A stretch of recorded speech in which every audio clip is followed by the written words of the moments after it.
واه ظاهر خان اخر هم ځان په بیگ باش سیالیو کې وخوت. داسې توپ اچونه یې وکړه چې میدان یې ولړزاوه. دا چې څه کړي دی ویډیو را سره تر پای وګورئ، په هر څه به پوه شئ. ګرانو مینوالو، یو ځل بیا مو په سلامونو هرکلی کوم.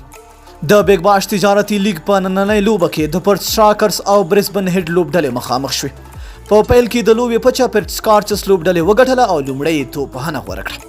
پرت سکارچز په ټاکلو 20 اورونو کې د شپږ لوبغاړو په سوځېدو 109 منډې وکړې چې له ډلې یې کیمرون بنکرافټ 50، جوش انګلیس 20 او لوبډل مشر میچل مارش 26 منډې وکړې.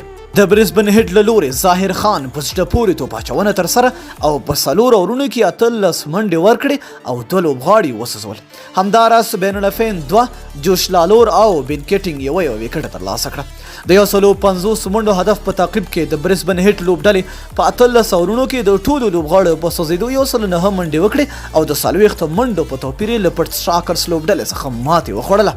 د دوی له لورې ظاهر خان تر ټولو زیاتې 19 ناسوځېدلې او بین الافین 18 منډې وکړې. د پرت سکارچز له لورې فواد احمد 3، اشټونګر او میتیو کیلی 2، جهیری جار ډسن، کریس جورډن او لیام لینګسټون یو وکټ ترلاسه کړه.